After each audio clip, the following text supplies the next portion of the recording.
Olá, sejam todos muito bem-vindos. Eu sou Milena Flor e está começando mais um Todo Ouvidos. E hoje eu tenho a honra de conversar com a Eliana Andretta. Ela que é um ser humano incrível, ela é médica, pediatra e também faz voluntário através do Fraternidade Sem Fronteiras. E ela agora também é mãe, vai contar toda essa história aqui. Eliana, seja muito bem-vinda e é uma honra poder conversar e conhecer um pouco mais da tua história. Obrigada, bom dia. Bom Fico dia. feliz. Eliana, eu primeiro quero saber como é que foi a sua primeira missão. Então, a minha primeira missão foi em 2019. Eu recém tinha terminado a residência em medicina intensiva pediátrica, porque eu sou intensivista. E aí foi um momento assim que eu tinha mais condições financeiras de poder arcar com uma viagem desse porte, porque sempre foi um sonho que eu tinha, mas como esses voluntariados eles são bancados pelo próprio caravaneiro, né, nas missões, era uma coisa que não cabia no meu bolso. Então, assim, eu fiquei esperando o momento que eu tivesse condições financeiras para poder ingressar nisso. E aí foi uma fase que eu estava muito bem, recém-terminada a residência, 10 anos de estudo findado, e consegui pela primeira vez pisar na África como médica voluntária, que era um sonho muito grande que eu tinha antes, e foi muito, muito, muito legal, assim. A primeira vez que eu pisei lá, eu sempre conto que eu tive uma sensação de reencontro. Não pareceu que eu cheguei lá e conheci um lugar. A impressão que eu tinha era que eu estava voltando para um lugar que já era conhecido meu. E então foi muito especial. O Malau é um país muito querido, né, pelo meu coração. Eu aprendi muito com as pessoas que lá estavam. Pude usar os meus conhecimentos na área médica para, de certa forma, aliviar um pouquinho que seja o sofrimento desses irmãos e fiquei muito feliz de poder participar dessa, dessa missão. Eu faço parte da ONG Fraternidade Sem Fronteiras e essa é a ONG que me permitiu conhecer o Malau em 2019, foi a primeira vez que eu fui para lá. Eliana, quando você, né, no seu primeiro contato, o que você lembra, assim, do povo Malawi? Porque tem muito refugiados, né, das regiões até ali, é, do povo que foge realmente de guerra ou de situações de violência. Qual foi sua primeira impressão que você lembra? Eu lembro que eu desci assim de um ônibus, uma van que a gente estava, e aí eles estavam todos dançando e pulando assim ao redor desse ônibus que a gente desceu. E aí uma das primeiras coisas que eu pensei, eu falei, nossa, que pessoas felizes, né? Como eles são calorosos e como eles são acolhedores. E daí já me chamou muito a atenção, porque querendo ou não, a gente já subentende, sem nunca nem ter ido para o continente africano, nesses países que estão mais pobres, né? Como Malawi, Moçambique, Madagascar. Então, quando eu cheguei ali, eu me surpreendi com como eles eram felizes e a gente não imagina que eles podem ser tão acolhedores e tão emocionantes. De certa maneira, eles veem em vocês muita esperança quando vocês chegam lá. E até que ponto vocês conseguiam ajudar? Até que ponto sentiam uma falta? Então, isso é verdade. Eles veem a gente como, às vezes, pessoas que estão muito além do que a gente pode oferecer, né? Como salvadores. E aí a gente precisa estar ali de coração aberto, né? E demonstrar que o que a gente está fazendo, o que a gente pode dentro das nossas limitações, que são muito poucas, mas se a gente tiver de coração aberto, né? Com vontade de ajudar, de dar um pouco de amor e de atenção, isso já é muito suficiente para eles, porque eu sinto que a consulta médica, esse olhar da caravana, é mais para essas pessoas que vão até lá se sentirem vistas, se sentirem acolhidas, importantes naquele momento daquela troca, para pensar, poxa, alguém está aqui por mim, alguém veio do outro lado do mundo para ajudar o meu povo. Então, às vezes eles mais precisam de um olhar, um sorriso, um toque, e assim, um remédio de verme, uma gotinha, um sintomático, é muito mais além do que a gente consegue oferecer, porque a gente faz tudo isso com muito amor. A gente encontra pessoas muito necessitadas no meio da multidão, com certeza, né? Então, eu sou uma pessoa que, quando chego na caravana, eu tenho muito sangue no olho de atender muitas pessoas, porque eu penso que quanto mais eu atender, mais necessitados eu encontro no meio desse caminho. Então, existem histórias que realmente precisam de um olhar diferenciado, que precisam de mais ajuda, e outras histórias que só precisam de um pouco de atenção, um pouco de afeto e se sentirem acolhidos. Que histórias te marcaram? E a primeira caravana que eu fui, assim, de todas elas, teve duas histórias que me marcaram bastante, assim, eu atendi muitas crianças, assim, acho que cerca de 400 crianças nos dias de trabalho. E uma delas era uma criancinha que era especial, ela tinha paralisia cerebral, uma dificuldade motora e um retardo intelectual também avançado, e ela estava com uma ferida no braço e ela estava com muita dor. E aí ela estava no centro da fisioterapia, os nossos colegas fisioterapeutas que estavam lá identificaram essa criança e levaram ela para a gente dar uma olhadinha. E aí o braço dela estava muito feio e assim a ferida ela estava tão suja que eu lembro que tinha terra e grama assim no fundo da ferida, sabe? Por conta da dificuldade de higiene, né? O acesso à água era mais difícil, 5 anos atrás lá, então não tem sabão. E aí ela estava com febre. E nessa hora a gente medicou ela, fez um antibiótico injetável que dava para fazer, fez a limpeza do curativo e durante a caravana a gente fez uma espécie de um hospital dia, assim, e foi acolhendo ela e a mãe todos os dias de caravana até que a gente terminou a caravana e deixou o resto do tratamento para a mãe continuar. Mas era visível a melhora que ela tinha tido no decorrer desses dias que a gente conseguiu ajudar. Então, aquela criança que tinha um olhar sofrido, apático, triste, foi uma criança que no final ela estava mais calma, ela estava mais tranquila e dentro das limitações dela de comunicação dava para entender que ela estava se sentindo melhor. Então, isso foi muito gratificante. Eu lembro até hoje o nome dela, era Beatrice. E eu tenho fotos da evolução do curativo e uma foto com ela no final desses dias, assim. Então, foi uma história que me marcou. Outra história dessas também que me marcou um pouco foi de uma família que chegou, assim, sem adulto, só crianças.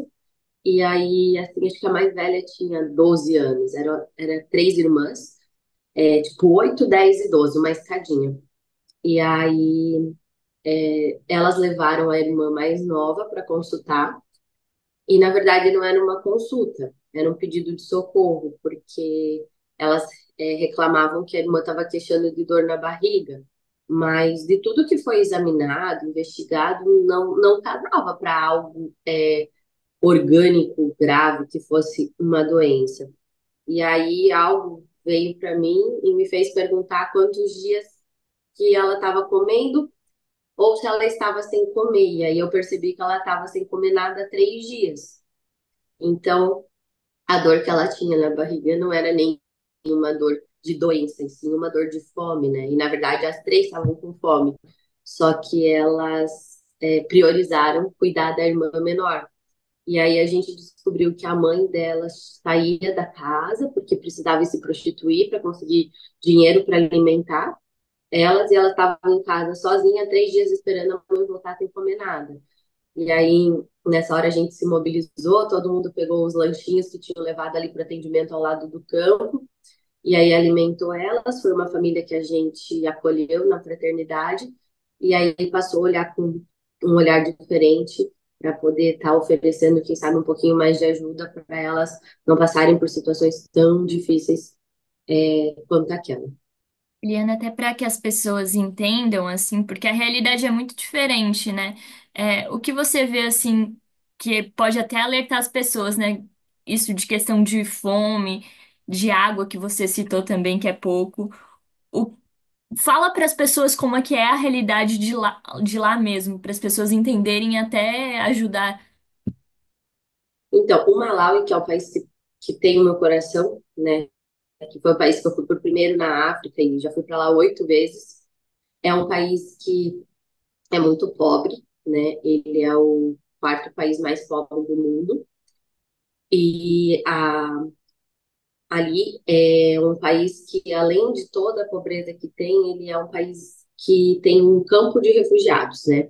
O campo de refugiados é o quê? É uma parcela de terra onde o governo de um país cede, sob a administração da ONU, para que essas pessoas que saem de conflitos armados, de guerra, que não têm segurança no seu país de origem, eles possam migrar e ali encontrar a paz, né? É bem controverso sobre o que é a paz, né? Uma vez que a paz ali também não é muito algo frequente, mas pelo menos ali as pessoas não brigam de arma, elas não são mortas, elas não são estupradas, então não tem a guerra, né? E ali nesse campo de refugiados, cerca de uma cidade, né? Existem hoje em torno de 70 mil pessoas morando lá, e a gente diz que é um esgoto a céu aberto, porque não tem água encanada, não tem luz e as casas elas são feitas de tijolo, só que esse tijolo ele não pode ser aquele tijolo queimado, ele tem que ser um tijolo de barro. Então acontece que as casas elas têm uma durabilidade pequena, porque como o campo de refugiados é para ser uma zona de trânsito e não um lugar definitivo de moradia, eles não permitem que a estrutura seja uma estrutura forte. Então tem que ser essa construção com esse tijolo mais precário. E aí, dependendo da época de chuva, muitas casas acabam ruindo. As pessoas ali, elas não têm direito a trabalhar, porque como elas são pessoas consideradas sem nação por serem refugiados, eles não conseguem sair do campo para ir para o país e trabalhar. Eles não têm, assim, praticamente nenhum entretenimento. Pouquíssimas pessoas têm acesso à luz. Então, a luz lá é uma luz pré-paga, onde custa cerca acho que, de R$ 1.000 para você conseguir instalar a fiação no seu barraquinho. E aí você paga a quantidade de energia que você vai usar no mês. Acabou, você fica sem luz. A água, não existe água encanada, né? A água que são pegas nos poços. As pessoas às vezes têm que caminhar longas distâncias com balde, bacia para poder pegar água e lavar roupa nessas regiões. E aí, assim, não tem trabalho, não tem dinheiro. A ajuda mensal que a ONU dá para essas pessoas é de US$ 5 por mês. Então, é muito pouco dinheiro. E aí eles precisam comer, né, alimentar os filhos e sobreviver. Então, isso torna a vida deles muito difícil. Além do fato de que as crianças não têm escola lá no campo, só tem escola a partir dos 7 anos, e as escolas elas não conseguem ser o suficiente para suprir toda a demanda de todas as crianças que precisam estudar. Então, algumas conseguem, outras não. E aí, algumas pessoas que moram no campo acabam sendo os professores voluntários. Às vezes não cobram nada, às vezes cobram pequenas quantias ou que a família pode dar para eles ensinarem o inglês, para eles conseguirem se comunicar de uma forma melhor quando eles forem sair do campo para ir para a cidade ou conseguir outros trabalhos que, de certa forma, são ilegais. A ONG, a Fraternidade Sem Fronteiras, ela entra nisso com um projeto em anexo ao campo, que se chama Nação Ubuntu. Esse projeto ele consegue empregar pessoas que são refugiadas do campo em diversas oficinas de apoio, como carpintaria, oficina de sabão, oficina de costura, e aí esses produtos que são vendidos, eles são restituídos para o próprio salário dos funcionários. Existe o projeto que é as Mães do Campo, que são as pessoas que trabalham na machamba, que no caso é a roça, e são acho que cerca de 400 mulheres que foram retiradas da prostituição, que são pessoas com bastante vulnerabilidade social, e aí elas trabalham nessa roça e conseguem, com o salário do mês, alimentar suas famílias.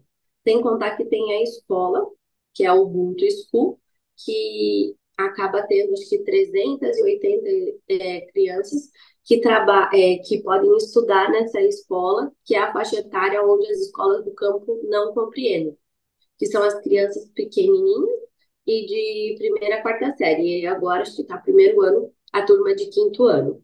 Então, é um projeto ali que mobiliza cerca de 4.200 pessoas por dia, com esse número de refeições diárias. Se for analisar, é pequeno comparado ao tamanho do campo, mas é um lugar que dá muita esperança, bastante possibilidade de trabalho, estudo, alimentação para essas pessoas. Então, se não dá para mudar o mundo, né, que o mundo de pessoas seja mudado através do projeto para que elas tenham uma vida mais confortável e mais feliz. E você com certeza ajudou muitas pessoas a mudarem essa realidade e tornar o mundo um pouco melhor. E, Liana, eu vi até uma tatuagem que você tem do Ubuntu, né? Que é uma filosofia, eu vi nas suas redes sociais, que é filosofia, né? Eu sou porque tu és. Eu quero que você conte um pouquinho, não sei se é no braço, se você consegue mostrar para as pessoas até o significado de cada símbolo. É aqui no meu braço. Não sei se eu consigo mostrar ela inteira. Ah, eu acho que assim ficou melhor. E aí, ela é uma tatuagem que ela foi mesclada. Os símbolos da última turnê da Marília Mendonça adaptados para minha realidade, porque a partida dela foi uma partida que me impactou bastante, por ser uma pessoa jovem, com muita vida, com muita história ainda para fazer, mas acabou sendo interrompida tragicamente. Então, isso me marcou bastante e eu acabei fazendo uma homenagem para ela, porque era uma cantora que eu gostava muito, que eu respeitava muito, associado aos símbolos que têm correlação com coisas que são importantes para mim. Então, tem um estetoscópio baseado na medicina, né? Um coração, que é o amor, Deus, que é o que nos rege, né? Para mim, eu sou uma pessoa de muita fé. Então, eu acredito que sem ele nada de tudo isso seria possível. E o infinito, porque tudo isso elevado ao infinito se perpetua para sempre. No centro tem uma estrelinha que significa os meus filhos, que eu já sabia que estavam na África, mas eu não sabia ainda quem era. Eu ainda estava em busca deles. E aí, Ubuntu, que é essa filosofia então africana, né? Eu sou porque nós somos, porque se eu não puder estar bem e se eu não conseguir compartilhar o que eu tenho e não conseguir abrir mão dos meus recursos em prol do meu irmão para que ele também fique bem, eu acredito que as coisas não têm sentido, então a gente não pode ser detentor de informação, detentor de posses financeiras, nem de informação, muito menos de amor e nem das qualidades que a gente tem como profissional, sendo que a gente pode espalhar isso e contribuir para que as outras pessoas também vivam melhor. E o final dela diz em todos os cantos, porque a tour da Marília Mendonça se chamava Em Todos os Cantos. Então eu juntei esse significado porque eu sou uma pessoa que tento, né? Não sou perfeita, não consigo sempre, mas tento ser e praticar o Ubuntu em todos os cantos que eu estiver. Então eu juntei todos esses símbolos e acabei fazendo essa homenagem e deixando isso tatuado e marcado em mim, para que eu nunca me esqueça de tentar ser uma pessoa melhor e levar o Ubuntu aonde eu conseguir levar. Eliana, conta pra mim agora como é que foi o momento que você conheceu seus filhos. Então, na verdade, eu sempre quis ser mãe por adoção, né? Eu não decidi adotar por algum problema de infertilidade ou por não poder ter filho. Até porque quando a gente deu entrada no processo de adoção, eu e o Léo, meu marido, a gente nunca nem tinha tentado ter um filho biológico. Porque eu sempre quis ser o filho adotivo primeiro do que o biológico, por uma questão de crenças pessoais. E aí, quando eu fui para o Malau em 2019, eu senti que os meus filhos estariam na África. Não sabia quem era, não sabia onde eu os encontraria, mas foi algo que ficou muito forte para mim, que eu senti que eles estariam lá. Isso ficou latente por cerca de quase 3 anos, até que eu decidi, né, junto com o Léo, que a gente ia procurar então nossos filhos lá na África. A gente deu entrada no processo lá e é um processo um pouquinho diferente do Brasil, porque para tu dar entrada oficial nos papéis, você tem que ter conhecido os teus filhos pessoalmente e convivido com eles cerca de 2 semanas, depois sob supervisão de um assistente social, para poder dar entrada no processo ou não. E não fui eu que encontrei os meus filhos, na verdade, quem encontrou os meus filhos foi um amigo meu. Ele é uma pessoa que também é médico, que também é voluntário da fraternidade, e ele estava num processo de adoção também no Malau e na África, e ele estava no orfanato e fazendo a parte da aproximação com o filho dele, e aí eu estava acompanhando essa fase dele, e ele me citou que existiam duas crianças, que eram dois irmãos de 2 anos que estavam no orfanato. E aí, quando ele falou isso, eu até me questionei se eles estavam disponíveis, por que que eles não tinham sido, oferecidos para a gente conhecer ainda. E aí a gente descobriu que não, porque uma das crianças tinha uma deficiência física. Até então era dita como física. E aí o assistente social não tinha, colocado eles para gente, porque nas nossas determinações a gente pedia crianças com doenças tratáveis. Então, eram até dois irmãos com doenças tratáveis. Mas quando eu vi a foto daquelas crianças, eu não queria saber se eles tinham se um deles tinha deficiência física, intelectual. Foi inexplicável. Eu olhei para eles e falei, caramba, acho que encontrei. São eles. Então, isso ficou assim para mim. Eu cheguei, conversei com o Léo, mostrei para ele, né? E falei, eu senti uma coisa muito forte. Eu acho que agora são eles. Até porque um outro casal tinha sido oferecido para gente de crianças 100% saudáveis. E não só para gente, para outros casais também, que são oferecidos concomitante. Quem dá o aceite primeiro fica disponível para conhecer aquela criança. E eram gêmeos, um casal de crianças saudáveis, mas a gente acabou demorando para dar o ok, porque eu realmente sentia no meu coração que ainda não eram aquelas crianças. Eu ainda me senti super mal, tive que ir para terapia, porque eu falei, meu Deus, gente, parece que eu tô vendo meus filhos numa vitrine e dizendo, esse sim, esse não. Sabe? Isso me deixou assim meio que em choque. Eu falei, caramba, que coisa esquisita. Eu não imaginava que fosse assim, porque querendo ou não, a gente tem um romantismo com a adoção. E aí eu criei esse romantismo dentro de mim. Na hora que chegou o vamos ver, eu falei, não tem nada de romântico. E agora eu tô aqui dizendo não para duas crianças, porque eu senti que não são eles. E aí, quando eu pensei em dizer sim, eu perguntei se eles ainda estavam disponíveis e a gente descobriu que não. E aí eu senti um alívio, assim, gigantesco, porque algo em mim dizia, não são eles ainda, calma, seus filhos ainda vão aparecer. E aí, quando o André, que é esse meu amigo que estava nesse processo de aproximação, me mostrou aqueles meninos, eu falei, meu Deus, agora eu entendi por quê. São eles e eu vou ao encontro deles. E, como eu sempre cito, né, eu acho que a adoção ela não é um encontro, e sim um reencontro. Eu estava esperando para reencontrar eles. Então, foi algo muito forte mesmo, assim, meu coração se alegrou muito por pensar, meu Deus, esse mundo tão grande, tão gigante, eu tive a oportunidade de reencontrar os meus filhos. Então, quando a gente chegou para o encontro deles, que foi uns 3 meses depois, porque quando a gente teve a oportunidade, então, de dar o ok para eles, então, mesmo com essa deficiência, eu tinha recém voltado do Malawi, e aí a gente pediu se podia ir um pouquinho depois, porque eu não tinha condições financeiras de voltar naquele momento, e precisava trabalhar, porque eu tinha ficado sem trabalhar um período, porque eu tinha recém chegado de uma outra caravana que eu tinha ido, que não foi a primeira, que foi em 2022. E aí, quando a gente chegou lá e encontrou eles, aí eu entendi por que que eu tinha esperado, por que que eu tinha dito que não eram aqueles e por que que eu tinha ido ao encontro deles. E eu falei, são eles, eu tenho certeza que são eles, e a partir de hoje eu vou lutar muito para que a gente fique juntos. E esse reencontro com eles, e agora entendendo que você é mãe, como é pra você entender isso?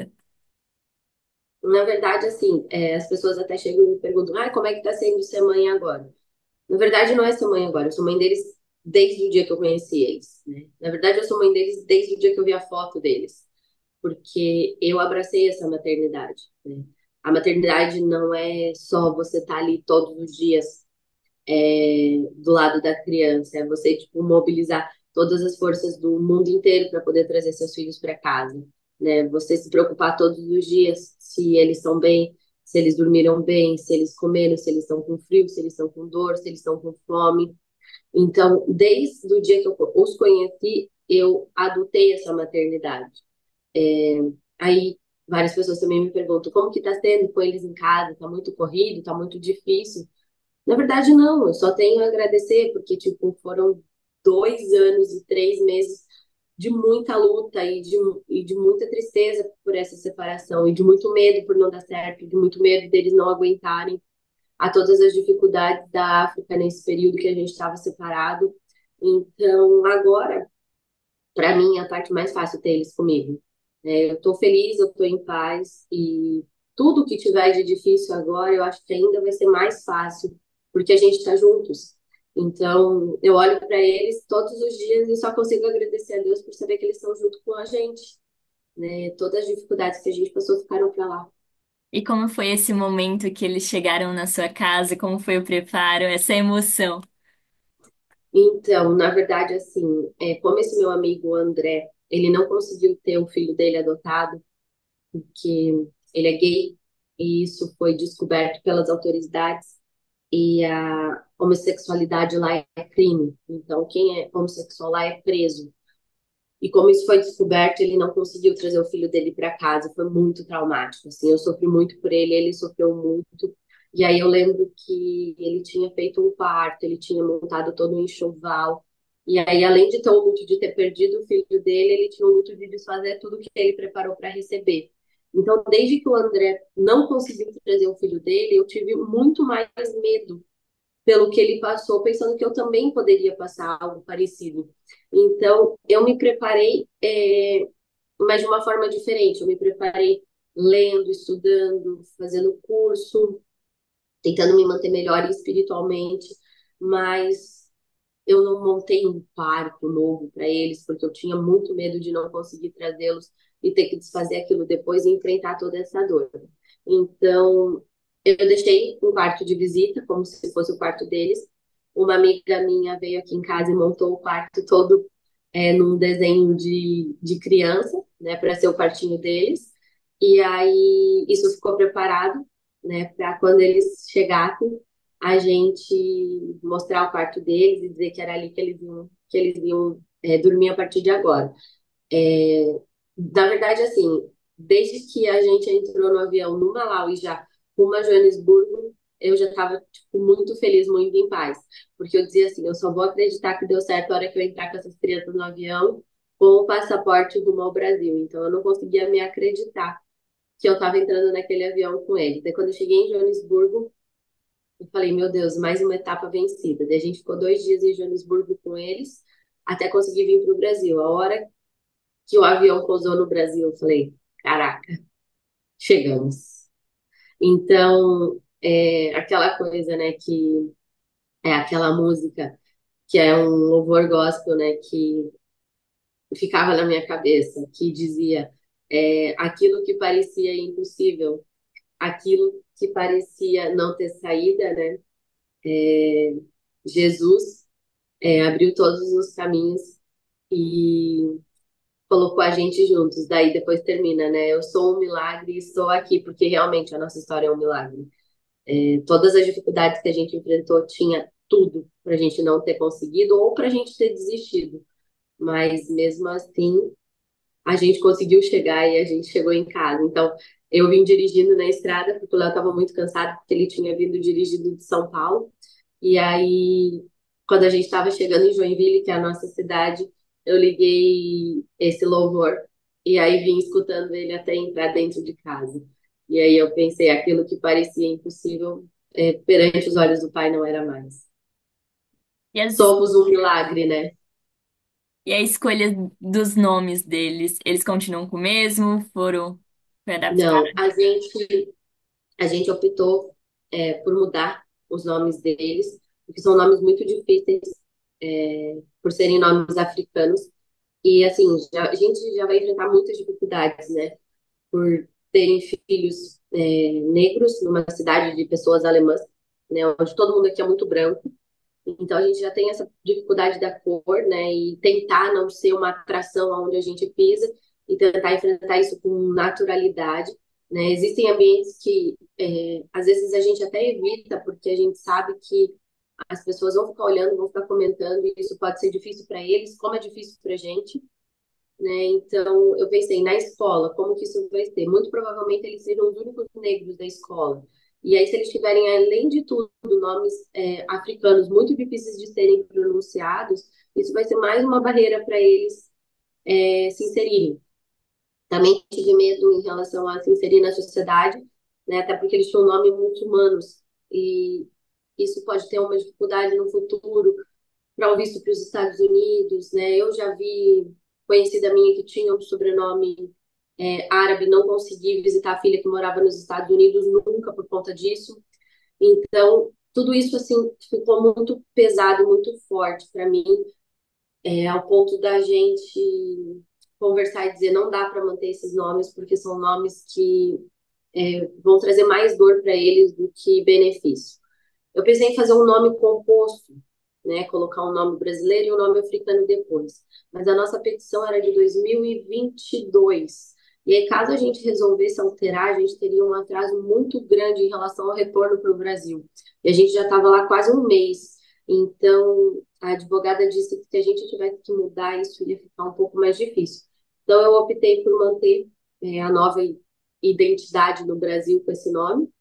E aí a gente explica para eles que existem nomes africanos e nomes brasileiros. E que aí os nomes africanos são muito lindos, né? E dentro de casa a gente se chama pelos nomes africanos, como se fosse um apelido ainda. E eles se chamam pelos nomes também, a gente não deixa isso morrer. Mas que no Brasil esses nomes têm outros significados. E que daí no Brasil o nome do Rahim aqui é Theo, porque é a tradução, e o do Shabil é Bento, porque é a tradução do nome dele africano para o Brasil. E aí eles enfrentaram isso de uma forma saudável, positiva, e inclusive gostam bastante já dos nomes brasileiros. E E eles aí eles, entendem o português? então, como eles ficaram acolhidos por 7 meses é, num fostering que era feito por brasileiros, eles conseguiam conviver bastante com a língua portuguesa e eles tinham uma babá deles lá, né, nesse fostering que era moçambicana. Então ela também falava muito português com eles. Então eles conviviam com crianças que falavam português por conta desse acolhimento. A babá também falava e a gente falava com eles todos os dias por videochamada também em português. Então isso foi fazendo eles lapidarem o idioma. Então, eles sim falam português, não é perfeito, mas é muito bom. E aí eles se viram super bem com o português. Eliana, você foi lá no Malawi para curar várias crianças, mas como o Malawi te curou? Eu consegui entender muito sobre Deus. É muito mais do que eu podia pensar. Né? Uma vez eu estava conversando com uma amiga e ela me disse assim, até Judas acreditava em Deus. Então, acreditar em Deus não é o suficiente. Você tem que conhecer Ele melhor. E nesse período que eu fui e voltei, que convivi com esses irmãos malauianos, eu consegui entender que a fé deles era uma fé muito grande e muito maior do que a fé que eu tinha. Então, eu olhava ao meu redor e pensava, como que essas pessoas podem ser tão felizes se elas não têm absolutamente nada? E aí, no decorrer desses anos, eu entendi que quem não tinha nada era eu, porque eu não tinha o Deus que eles tinham, eu não tinha a fé que eles tinham. Então, eles me ensinaram muito sobre Deus, muito sobre fé, muito sobre resiliência. E aos poucos que eu fui conhecendo eles e convivendo na fé, eu fui entendendo que eu precisava ser curada, eu precisava crescer em Deus e eu precisava crescer na fé. E aí, eu frequentei alguns templos, né, religiosos com os amigos de lá.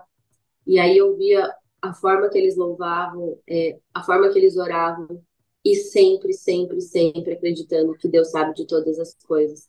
Então, que não tinha nada era eu, eles tinham tudo porque eles tinham fé em Deus, e hoje eu também tenho tudo porque eu aprendi. que ter fé e ter Deus é o que move todos os nossos desejos do coração. Quais as formas que você encontrou Deus na África?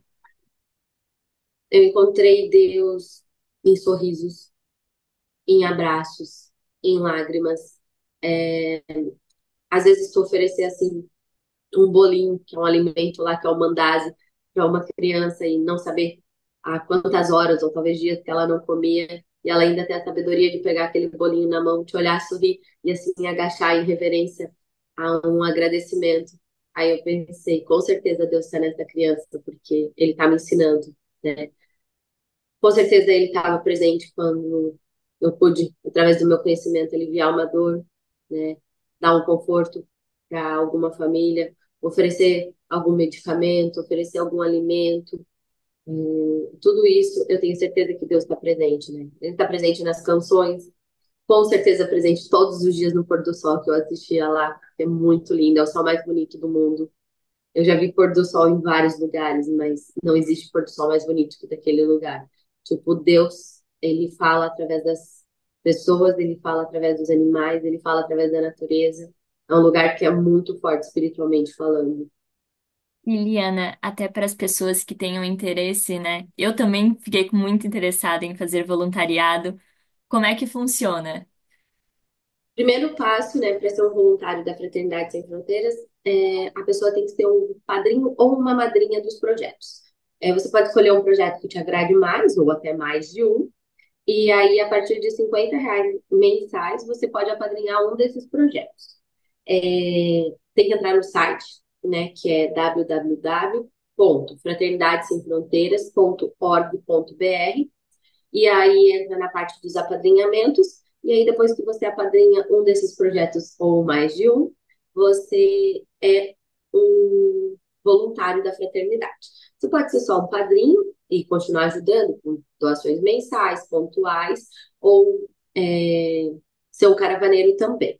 Caso deseje estar presente em um dos países da África ajudando, tem que se inscrever nas caravanas, né? Lembrando que as caravanas elas são 100% voluntárias, né? Ou seja, todos os custos eles são arcados pelos próprios caravaneiros, tanto de aéreo quanto de hospedagem. E aí geralmente as missões elas duram de 10 a 15 dias em algum país do continente africano ou no Brasil com ONGs que estão irmãs. Na África você pode ir como voluntário para o Malawi, Moçambique, Madagascar e Congo. No Brasil, existe projetos também com os nossos irmãos refugiados da Venezuela e projetos na Bahia também, com o Retratos da Esperança, que é uma ONG irmã da Fraternidade Sem Fronteiras. Não precisa ser profissional da saúde, porque eu sei que é uma dúvida bem frequente, né, que as pessoas têm. Pode ser qualquer pessoa, contanto que ela tenha boa vontade e amor no coração. Baseado nisso, você pode procurar uma caravana que você se encaixe melhor. Existe caravana da saúde, da educação, da família, da costura, da agrofloresta. Então, onde você achar que vai servir melhor, você pode se inscrever e estar presente para entrar nessa imersão nesses países africanos. Por que na África? Porque assim, né? Existem pessoas que ajudam a África, existem pessoas que ajudam a Europa, existem pessoas que ajudam a América.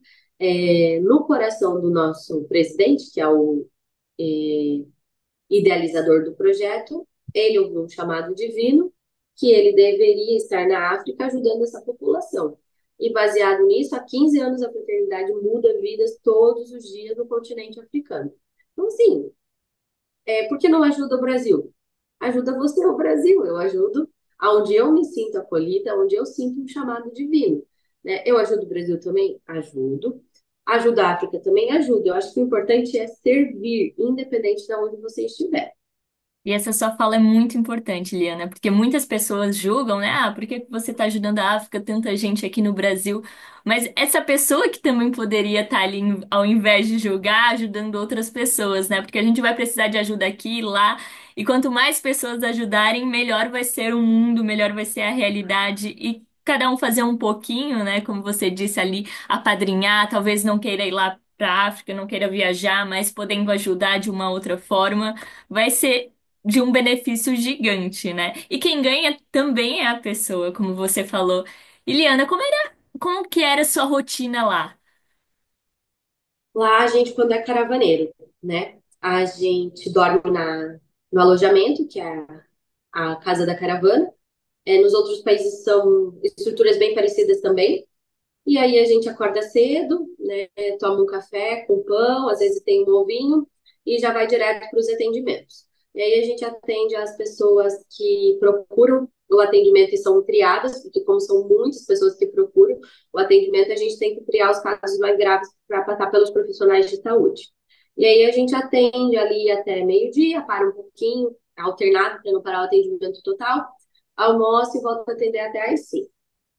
Geralmente eu nem vi o pôr do sol, assim, quando eu tava de caravana, porque eu mergulhava mesmo, assim, eu entrava dentro daquele serviço de atendimento e ficava ali, né, em prol do meu irmão. E aí à noite a gente vai pro alojamento de novo, toma banho de balde, né, com água quente, aquecida no carvão, canequinha, banho de balde, e aí faz uma jantinha e vai pro nosso mosquiteiro, né? Por conta do risco que tem, né, de algumas doenças tropicais locais, a gente dorme no mosquiteiro.